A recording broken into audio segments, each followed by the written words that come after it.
साई मांगल्य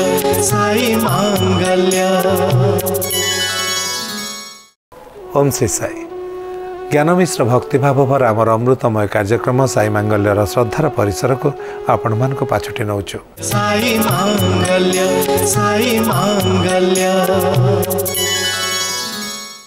नदी परी बही जाउची जीवन बही जाउथिबा नदी रे स्नान करने को जदि आम आगऊ जो पानी बाँ पाद को छुए से ही पानी डाहण पाद को छुए ना एमिति आगे जाउथिबा जीवन रे आमे जदि गोटे लक्ष्य स्थल रे पहुँचवा चाहिए से लक्ष्य स्थल जदि साई सागर हुए ताहले गुरुंकर कृपा हेले आमे निश्चय से सागराभिमुखी हवा सागर स्पर्श पाइबा। श्री गुरु भागवत। ओम साई नमो नमः श्री साई नमो नमः जय जय साई नमो नमः सद्गुरु साई नमो नमः।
श्री गुरु भागवतर अमृत गोटे गोटे धाड़ी भितर केते कथा साहिता ही अच्छी से साहिता धन को आमे परखी चिन्ही आपणे पारिले सिना हब। आमे उपासना करू निर्गुणंकर आमे उपासना करू सगुणंकर। निर्गुण उपासना तो एते सहज नुहे सगुण उपासना परिव्याप्त। आमे मूर्ति को पूजा करू फटोचित्र को पूजा करो तारी माध्यम निजर मनर भाव को व्यक्त करो। से मनर भाव को व्यक्त करने गोटे माध्यम भक्ति को तांको पाखरे नैवेद्य करी चढ़ाई गोटे माध्यम हूँ आरती आरती दर्शन।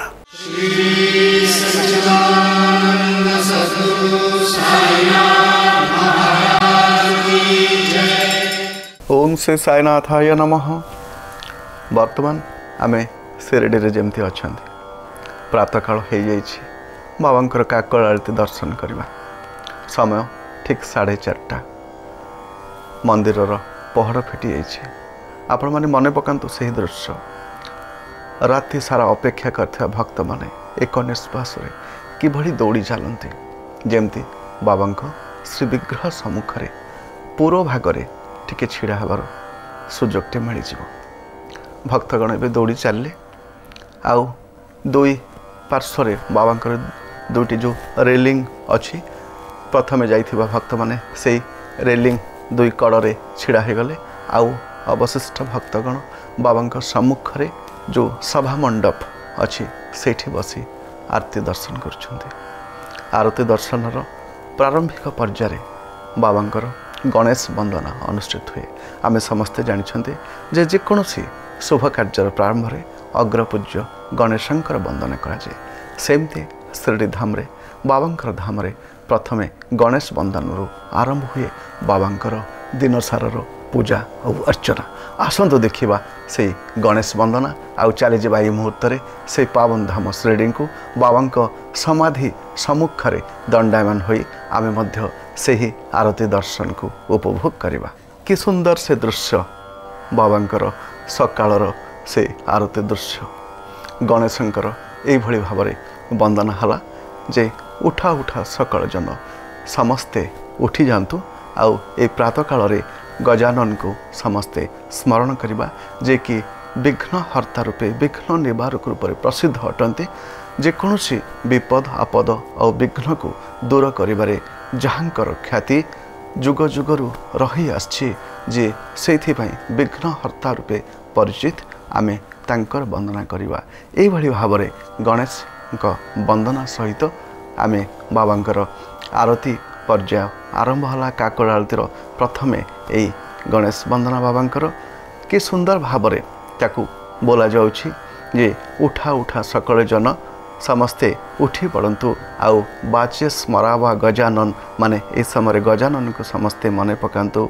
गौरी हराचा नंदन से गौरींकर गौरी और हरंकर नंदन गौरी एवं शिवंकर से नंदन से होचंती गजबदन गणपति जहाँकर मुख गज परी आउ से होचंती गणपति।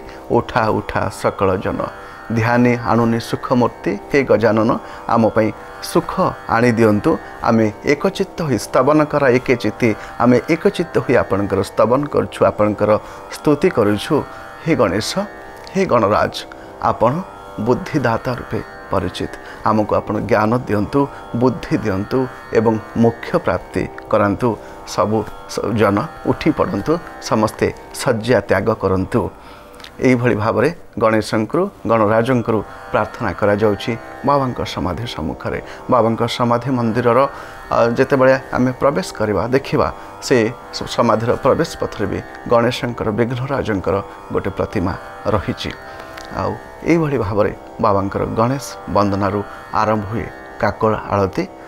जेमिति ए कार्यक्रम आगो को चलिबो आमे देखिबा जे बाबांकर आरती सबुर अर्थ कौन आउ क्यों आरती को किए रचना करिछंती। किंतु मन रखा कथा जे ये जो गणेश वंदना एवं या पर रही बाबांकर जो घनश्याम सुंदरा गोटे भजन भी बोला जाए काकड़ आरती पूर्वर आउ तापरे ओम जय जगदीश हरे एगुड़िक मूल आरती पुस्तिकार सामिल है नहीं। ये सबू रेकर्ड आकार रे बजा जाए आउ आरती आरंभ हुए प्रकृत में जोड़ुनिया कर चरणी से बाबांकर आरती आरंभ हुए। तेणु ए आरती केवल रेकर्ड रे सेठी बजा जाए जेहेतु से प्रथा प्रचलित अच्छे शिरडी। तेणु से यही प्रकार यही नियम अनुसार बाबांकर काकड़ आरती करिथांती जे प्रथमे गणेश वंदन आरंभ हुए तापरे घनश्याम सुंदरा एवं तापरे ओम जय जगदीश हरे। आज तो देखिले गणेश वंदना आमे तापरे अन्य आरती विषय जानिबा। ओम श्री साईनाथाय नमः।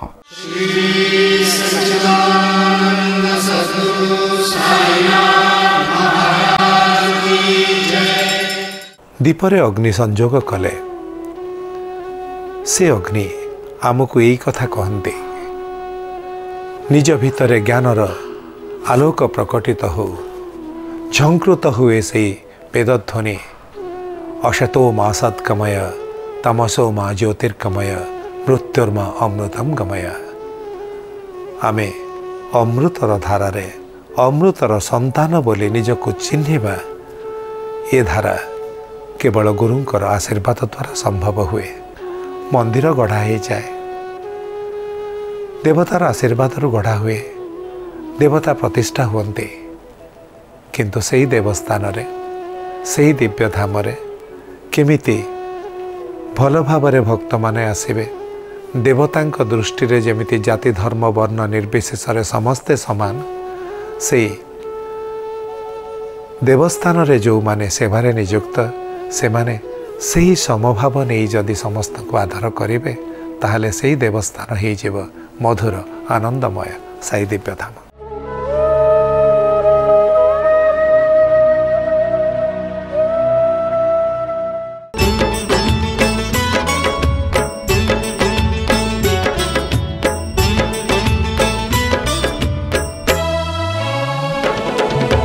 জীবন তিনি অক্ষর ভারি স্বার্থ পর, মরণ তিনি অক্ষর বন্ধু যে মোহর। জীবন তিনি অক্ষর ভারি স্বার্থ পর, মরণ তিনি অক্ষর বন্ধু যে মোহর। ঘর তিଆରି ପାଇଁ ଜାଗା କିଣା ହୋଇଥିବା ସ୍ଥାନରେ ଶ୍ରୀ ସାଇଙ୍କର ମନ୍ଦିର ଗଢ଼ା ହେବା ଏକ ଅଲୌକିକ କାହାଣୀ। କିନ୍ତୁ ଏହା ସମ୍ଭବ ହୋଇଛି ଭୁବନେଶ୍ୱରର ଜୟଦୁର୍ଗା ନଗରଠାରେ। ସତ୍ୟ ସତ୍ୟ ସତ୍ୟ ସତ୍ୟ ତୁମେ ସାଇ ଶଙ୍କର, ଜୀବନ ତିନି ଅକ୍ଷର ଭାରି ସ୍ୱାର୍ଥ ପର, ମରଣ ତିନି ଅକ୍ଷର ବନ୍ଧୁ ଯେ ମୋହର। ଏଠାରେ ଗୋଟିଏ ପଟେ ବାସ କରିବା ପାଇଁ ଘର ଓ ଅନ୍ୟପଟେ ବାବାଙ୍କର ମନ୍ଦିର।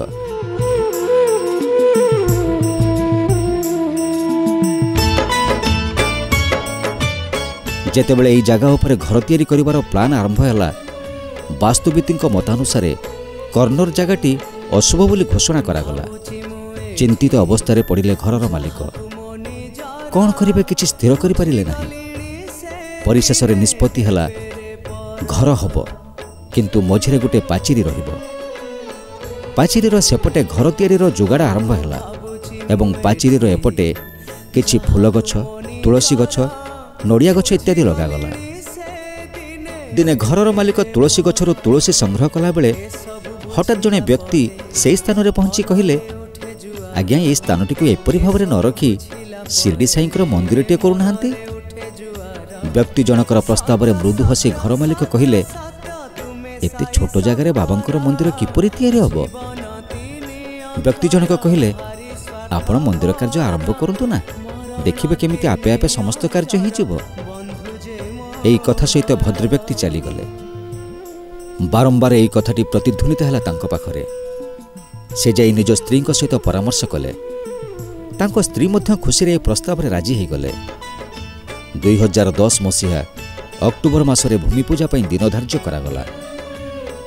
ଭୂମିପୂଜାର ସମସ୍ତ ଆୟୋଜନ ଚାଲିଥିଲା ବେଳେ ହଠାତ୍ ଦୁଇ ଜଣ ବ୍ୟକ୍ତି ଶିରଡି ଧାମରେ ଆସି ପହଞ୍ଚିଲେ।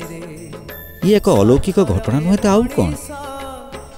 କିଛି ସମୟ ଘର ମାଲିକଙ୍କ ସାଙ୍ଗରେ ବାର୍ତ୍ତାଳାପ ପରେ ଜାଣିଲେ ଏଠାରେ ବାବାଙ୍କର ମନ୍ଦିର ପ୍ରତିଷ୍ଠା ପାଇଁ ଭୂମିପୂଜା ହେଉଛି। ତେଣୁ ସେମାନେ ଭଜନ କୀର୍ତ୍ତନ ଆରମ୍ଭ କରିଦେଲେ ଏବଂ ଗାଡ଼ିରୁ ବିଭୂତି ଆଣି ପୂଜା ହେଉଥିବା ସ୍ଥାନରେ ପକାଇଲେ। ବାବାଙ୍କ ମନ୍ଦିର ତିଆରି ପାଇଁ ଶୁଭ ଇଟା ମଧ୍ୟ ସ୍ଥାପନ କଲେ।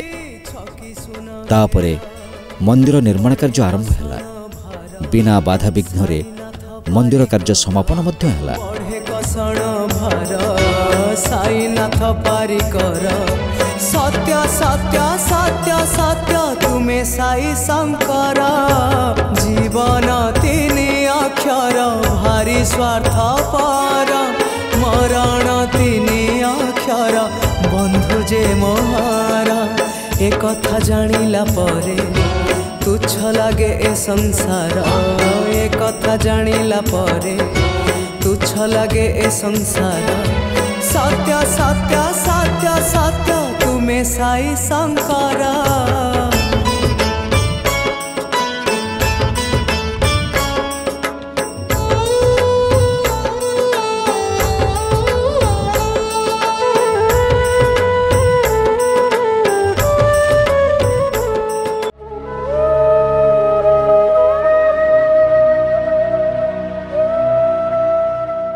तांकरी पाखरे मन रखी तांकरी पाखरे निजको समर्पण करी आमे आगे जेबा टिकिए तांकर गुण जदि आम माध्यम संसार रे प्रवाहित हब प्रकटित हब तेबे तांको ना आमे पार्टी रे धरिबार योग्य बोली निजको प्रमाणित करबा एमिति देखुथिबे साई मांगल्य थिबे आम संगरे सर साई मांगल्य